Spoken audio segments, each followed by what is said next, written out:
Olivier Lemire, on s'est rencontrés l'année dernière, je crois, et puis les choses s'étaient pas faites. Et là, quelqu'un qui suit mon blog m'a dit ah, mais j'ai rencontré Olivier Lemire.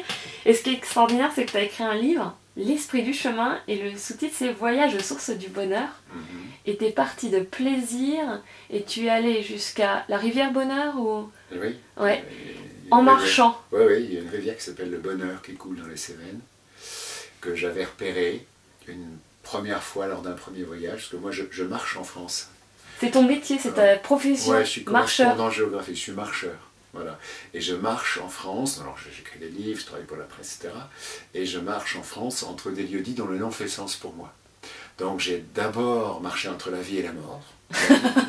La vie, c'est dans la Creuse. Ah, j'avais retenu l'enfer et le paradis. Oui, oui. Mais d'abord la vie et la mort, parce d'accord. qu'on est tous sur le chemin de la mort. La mort, c'est dans le Doubs, à côté d'un endroit qui s'appelle Consolation. Donc ça a été mon premier voyage. Ensuite, j'ai marché entre l'enfer et le paradis, c'est un partout. J'ai marché entre la haine et l'amour, entre le désespoir et l'espoir, etc. Et donc, ce sont des lieux-dits qui existent en France, et évidemment, marcher entre tel et tel endroit, ça fait sens ou tel sens, quoi. Et un jour, j'ai entendu parler de cette rivière qui s'appelle le Bonheur. Et j'ai voulu faire la même expérience de marche, donc, jusqu'au bonheur, et je suis effectivement parti de plaisir en banlieue parisienne, parce que pour moi, avant de partir, le plaisir c'était potentiellement la matière possible du bonheur. En réalité, les choses sont plus compliquées que ça. Et pour rejoindre le bonheur depuis plaisir, j'ai pas du tout tracé une ligne droite, j'ai fait un grand tour de France, à vrai dire, il y a eu plus de 1500 km, entre des lieux-dits donc, qui étaient sur mon chemin, donc partie de plaisir. Je suis passé aussi par le corps, l'esprit, le rêve, l'amitié, la foi, la jouissance, la conscience, la beauté, etc., qui sont des endroits qui existent en France et qui potentiellement étaient censés m'éclairer sur ma quête du bonheur. Et quand j'arrivais dans ces endroits, un peu bêtement, je sonnais à la porte, des gens qui habitaient la jouissance ou la beauté, etc. Parce que ça existe. Hein. Oui, non, mais je sais bien, c'est la topographie. Voilà. En France, on trouve plein de lieux étonnants. Voilà. Je suis un peu un spécialiste de ça, je sais où on trouve la jouissance. Donc tu prépares, tu regardes les cartes, tu repères les lieux avant de partir. Oui, c'est toute une histoire. Et à chaque fois que j'arrive dans un lieu-dit, je suis toujours un peu angoissé parce que je vais frapper à la porte des gens et je leur demandais sur ce chemin-là, ma marche vers le bonheur, pour vous, qu'est-ce que c'est que le bonheur? Voilà. Alors la question est parfois moins ouverte que ça, moins bête, mais souvent dans la conversation, finalement, les choses comme je marche vers le bonheur, que j'ai un t-shirt marqué en chemin vers le bonheur, automatiquement les gens finissent par me dire ce qu'ils aiment bien, au moins dans la vie. Voilà. Et du coup, ça, on retrouve cette question et les réponses des gens dans ton livre?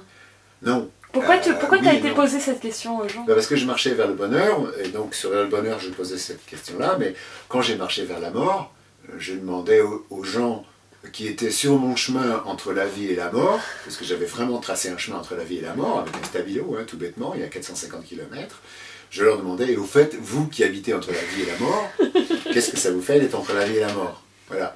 Les gens qui habitaient sur le chemin entre le désespoir et l'espoir, vous qui habitez entre le désespoir et l'espoir, qu'espérez-vous?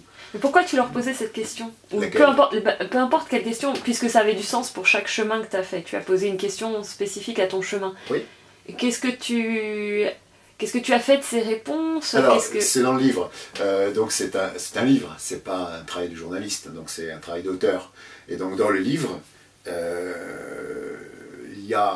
il est construit ce livre autour de 20 rencontres que j'ai fait dans les 20 lieux-dits, et autour de...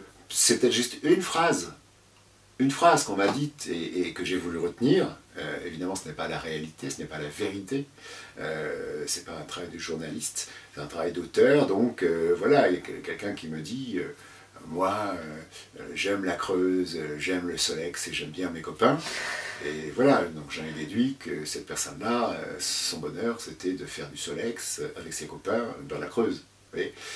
Donc c'est parfois des réponses qui sont très simples, d'autres qui sont très belles, d'autres qui sont plus des questions que des réponses, mais à vrai dire, je ne m'intéresse pas du tout à la question du bonheur.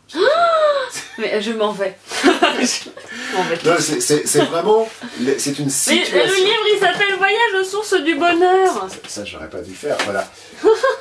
Ce qui Il a disparu. On a perdu. Ce que je voulais voir, c'était pas tellement la question du bonheur qui m'intéressait, c'est que je savais avant de partir que cette rivière avait un destin très particulier.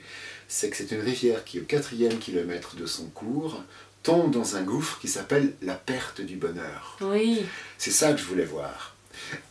Et c'est plutôt la perte du bonheur qui m'intéressait que le bonheur. Pourquoi la perte du bonheur est plus intéressante? J'étais fasciné par cette rivière qui avait un destin si tragique. Vous savez, parfois on a une sensibilité, donc oui, j'étais fasciné par cette rivière. Je voulais absolument voir le bonheur tomber dans un gouffre. Oh là là. Ça m'empêche pas de sourire à la vie. Hein. Ah ouais, non, mais, voilà. mais qu'est-ce que ça provoque de voir, par exemple, pourquoi... C'est hyper troublant. Pourquoi la topographie pourrait... Elle peut provoquer des choses en soi? Elle provoque des choses en moi. Oui. Ça fait 4 ans que j'arpente la France à la recherche de tous ces lieux-dits dont le nom est incroyable.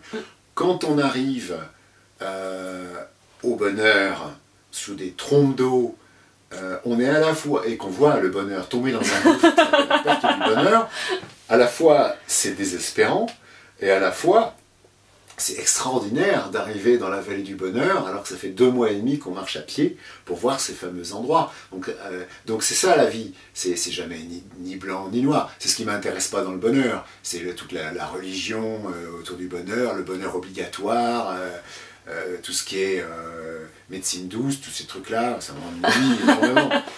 Pour moi, la vie, il y a une dimension dramatique, il y a une dimension grave, qui faisait que j'étais à la fois attiré par ce bonheur, qui est quand même une promesse extraordinaire, et en même temps fasciné par la perte du bonheur. Le goût est gredou, quoi. Oui, c'est comme la vie dont je suis parti de plaisir. Parce que plaisir, potentiellement, c'est la matière du bonheur, mais le plaisir aussi, c'est le début des emmerdements. Qui dit plaisir, dit frustration, parce qu'on n'est pas toujours dans le plaisir. Voilà, donc c'est pour ça que je ne m'intéresse pas du tout à la quête du bonheur, en réalité, parce que cette quête du bonheur forge en elle-même le malheur. La tyrannie, quoi. La tyrannie du bonheur, pour moi, est inacceptable. Et en même temps, alors que même je me suis mis en route vers le bonheur, j'ai signé mon arrêt de mort. Parce que qui se met en route vers le bonheur, par définition, va chercher les ennuis. Et c'est ce que j'ai compris au fur et à mesure de ce cheminement vers le bonheur. Donc j'ai essayé, au fur et à mesure de ce cheminement, de faire en sorte que chaque instant soit un instant de bonheur, mais en réalité, c'est pas si simple que ça. Et quand je suis arrivé dans la vallée du bonheur, ben, il y a une dépression post-accouchement. Parce que pendant 2 mois et demi, le corps n'aspire qu'à trouver cet endroit. Et une fois qu'on arrive au bonheur et qu'on voit cette petite rivière... Elle est toute petite en plus. Glacée sous des trompes d'eau, on se dit c'est ça le bonheur. Donc voilà, le bonheur en soi ne m'intéresse pas. Ce qui m'intéresse, c'est la réflexion, le cheminement par rapport à la question du bonheur. C'est pour ça que je me suis mis en route vers le bonheur. Et je vais donc quand même poser la question bête, puisque qui est... Alors, qu'est-ce que le bonheur... En tout cas, quelle est ta vision du bonheur? Alors que tu viens de dire que ça ne t'intéressait pas, ça va être dur. Oui, non, mais je peux m'exprimer là-dessus. Je peux dire que je pense que...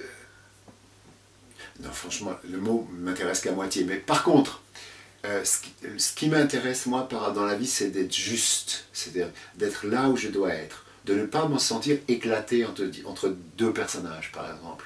D'être au bon endroit par rapport à ce que je suis. Et donc le bonheur pour moi, s'il fallait définir ça comme ça, ce serait d'être ça, être juste avec soi-même, être au bon endroit, ne pas être tiraillé entre des tas de moi différents, etc.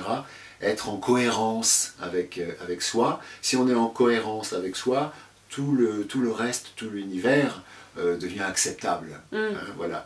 Donc, je ne sais pas si c'est une définition acceptable. Je crois que toutes les définitions sont acceptables, premièrement. Et moi, ça me parle. J'en ai pas de définition du bonheur, mais par contre, ça pourrait être ça. Voilà, demain, peut-être que je dirai autre chose. Comme moi. Merci beaucoup, Olivier. Voilà. Et bonne route pour ton prochain chemin. Tu vas d'où à où la prochaine fois? T'as déjà trouvé un nouveau... J'y réfléchis en ce moment. Ah, d'accord. Peut-être une question sur l'avenir. Sur l'avenir. Il y a 23 endroits en France qui s'appellent l'avenir. Et puisque on est bientôt dans une ère nouvelle, puisque à partir du 22 décembre de cette année, il n'y a plus de péril Maya. C'est vrai, on peut recommencer à zéro. Si la tête, on peut peut-être repenser à l'avenir. Voilà, c'est le moment. Ok, l'avenir alors. Peut-être. À voir, à suivre. Merci.